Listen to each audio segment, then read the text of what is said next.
Typographe, il a fait des lettres sa passion, son art mais aussi son métier. Jean-François Porchez naît à Paris un jour de décembre 1964.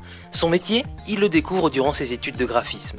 Se considérant comme un designer, il est l'auteur de nombreux caractères de célèbres marques. Air France, Peugeot, La Poste ou encore Louis Vuitton, pour ne citer qu'elles. Portrait d'un vrai passionné qui ne se voit pas faire autre chose de sa vie. Jean-François Porchez, comment vous êtes tombé dans la typographie? C'est un peu du hasard, car en fait, j'ai commencé des études de graphisme et durant ces études de graphisme, je me suis aperçu que le dessin de la lettre, la typographie, la calligraphie avait un intérêt. Et vous rêviez de quoi quand vous étiez petit? De rien du tout qui a un rapport avec la typographie. Je n'avais pas de rêve particulier. J'étais passionné de train électrique, j'étais passionné de scooter, j'étais passionné de musique, comme tout adolescent, des envies variées, mais surtout pas de travailler. Alors vous avez commencé à travailler en agence, c'était pour vous le meilleur moyen de vous faire connaître? Lorsqu'on est étudiant, on va s'approprier les canons, les références, les choses habituelles, les grands classiques. Et d'un seul coup, quand on arrive dans une agence de design contemporaine, on nous dit dessiner de la typo pour des yaourts, pour du parfum ou pour une compagnie d'assurance. Là, c'est plus forcément les canons de Claude Garamond qu'on va prendre, mais autre chose. On est obligé de tout mélanger. Et d'une certaine manière, ça va remettre en cause tous les acquis qu'on a auparavant et de se dire, tiens, finalement, tout ce que j'ai appris, ça ne sert pas forcément d'une façon directe. Il va falloir que je fasse ma sauce. Après l'agence, vous créez votre propre affaire.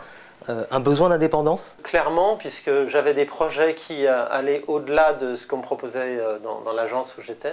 J'avais été voir à ce moment-là le journal Le Monde pour leur proposer un nouveau caractère typographique, proposer une nouvelle création à un quotidien national de cette envergure, me forcer en quelque sorte à sortir de l'endroit où j'étais bien, dans un endroit cosy, bien organisé, où tout était servi sur ma table chaque matin à faire pour le lendemain ou la semaine suivante. Là, il a fallu évidemment sortir de ce système-là et voler de mes propres ailes. Justement, pourquoi proposer à un journal comme Le Monde un nouveau caractère? Le quotidien Le Monde utilisait à l'époque un caractère qui s'appelle le Times. Le Times, c'est un caractère conçu spécifiquement pour le journal Le Times en 1932. C'était un petit peu bizarre d'avoir ce quotidien français qui est l'image, qui est la voix de la France à l'étranger, qui utilise des caractères qui ne sont pas en symbiose avec son contenu. Et alors comment vous travaillez? L'inspiration, elle vient d'où? Vous êtes dans quel état d'esprit quand vous avez un nouveau caractère en tête?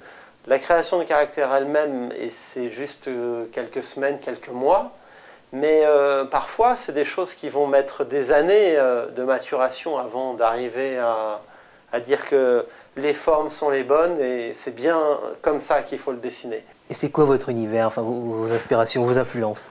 Je suis forcément influencé par ce qui m'entoure. Ce n'est pas forcément le graphisme en soi, qui est déjà ce qui est le plus près de la typographie. Ça peut être des choses très variées. La forme d'un téléphone peut m'influencer. La forme d'une automobile peut m'influencer.